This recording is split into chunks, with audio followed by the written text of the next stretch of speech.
In this week's episode of Naruto Shippuden, both Naruto and Sasuke have been captured by Kaguya Otsutsuki and the evil Black Zetsu, and while they're being choked out and their chakra is being absorbed, Black Zetsu is going to tell the entire backstory of Kaguya. This week's episode of Naruto Shippuden was immensely satisfying and very eye-opening because we're finally starting to learn about Kaguya Otsutsuki, a character who, in the manga version, was incredibly mysterious, and that's because she just sort of appeared, started kicking some ass, and that was pretty much it. But the anime version is doing a fantastic job of expanding on the character and actually showing us her very origins and how she actually arrived on the planet known as Earth. That's right, Kaguya Otsutsuki is essentially an alien from another planet with the power of chakra. She was the original being with chakra, thus she could use ninja abilities, or ninshu.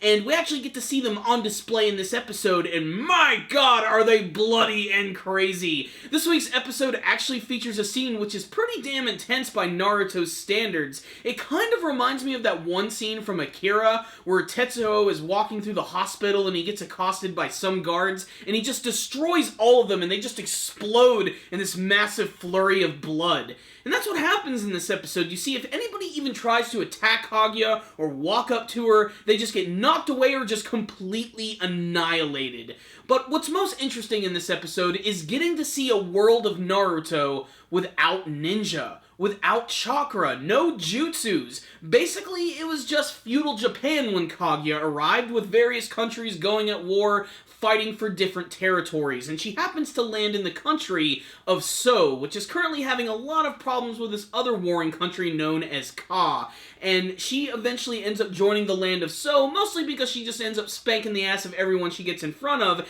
and she wants to keep tabs on this massive tree in the distance. Little interesting thing to note, when she actually crash lands into Earth, it looks like this meteorite, and it leaves a massive crater, and right in the middle is the divine tree itself. Something that is going to be very important to Kaguya later on at the very end of this episode, when she actually uses the infinite Tsukiyomi technique for the very first time, and even goes through a big transformation sequence where she gets her signature bony bunny ears. Most of this episode involves Kaguya actually living in the kingdom of So, and actually getting accustomed to living with the people, and even knowing the king. But there's a big problem. There's this other country which is getting ready to try and take over. They want their land, they want their rivers, they want their lakes, and their leader wants Kaguya, because Kaguya is like this divine woman who is just super beautiful, and everybody loves her, but they realize by the end of the episode how incredibly destructive she is, and by the end of the episode, she just starts annihilating everyone in her wake, and actually ends up taking over both kingdoms thanks to the power of infinite Tsukiyomi.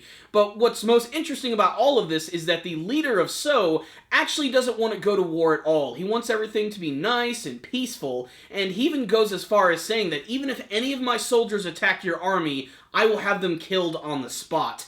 The problem is, the other army actually attacked Kaguya, and she just completely annihilated all of them, so now the leader of So has to make the decision if he can kill Kaguya or not. And I mean, I don't think he's going to be able to pull that off. So now Kaguya is being pursued by both sides, and she makes her way to this tree, the divine tree, so that she can attain her chakra powers. And even one of the attendants that she became accustomed to by the name of Aino ends up getting destroyed with this giant volley of arrows, and another scene which is starkly violent when compared to some of the other episodes from Naruto Shippuden. Mostly in the fact that a lot of the violence in this episode comes from just normal people. People who are just strictly violent, using weapons, using bows and arrows and swords, and it's kind of disturbing. And then suddenly, she ends up taking this glowing divine fruit from the tree, takes a bite of it, and transforms into the Kaguya that we now know. We have the weird red Rinnegan in the middle of her forehead, which opens up, and she activates the infinite Tsukiyomi, trapping everyone, including all of her newfound friends and leader from the kingdom of So, trapping them in the infinite Tsukiyomi.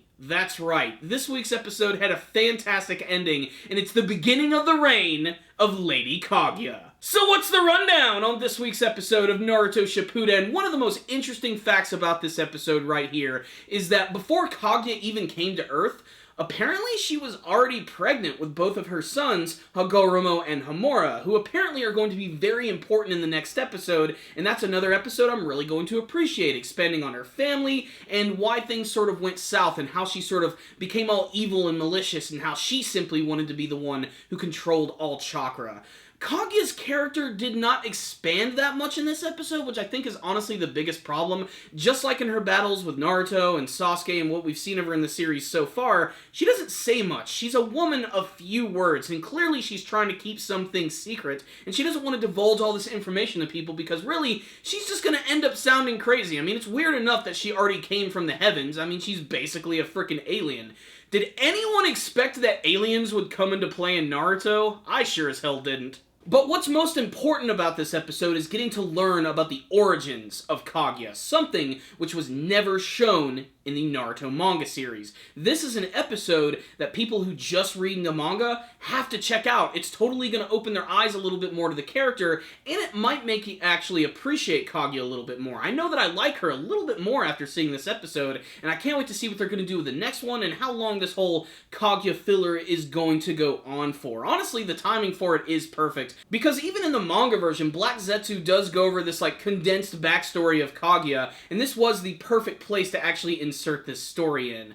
Kaguya herself was also just very creepy in this episode. There were a lot of scenes where she didn't even really have to like try defending against people. I mean, she was just so utterly powerful, using what I'm guessing is the Shinra Tensei technique, which was popularly used by Pain in his arc. However, hers is so much more powerful. The fact that she can practically just look at people and they can get knocked out is oh so disturbing. And her constant looking up at the sky at night really shows that she's attached to something and also sort of looking out for something in the future. This is something that will be revealed much later on, and if you want to be spoiled by it, you can also learn a little bit more about that by watching the Boruto movie. That being said, I like how this is all tying together, and in a way, we're also sort of getting the origins of the Kaguya clan as well. Something that's always been sort of in the background of the Naruto series. I mean, you guys remember the character of Kimimaro, right? Kimimaro Kaguya. He came from the Kaguya clan. So I can't wait to see how that clan is going to be built in the next episodes, and how eventually she's going to end up destroying it all by transforming into a giant freaking monster slash tree slash alien creature. It's strange and kind of ridiculous, but if you take it for what it is and don't think about it too much, it's still pretty damn entertaining. What I will say is this was a great episode expanding on a character who needed a lot of expansion. So I'm going to give this episode right here a 4 out of 5. A surprisingly good episode of Naruto that's a filler, but honestly, it's a filler that I can really appreciate, and manga Naruto fans, ones who don't watch the anime, should still check out this episode, as it's going to expand on her character, and you'll end up maybe liking her just a little bit more. And you just get to see how badass she is when she goes through that transformation at the end. That looked pretty damn cool, and real creepy when everybody got hit with the infinite Tsukiyomi with the Rinnegan eyes and wrapped up in the tree. You could really feel like the betrayal and the crushed heart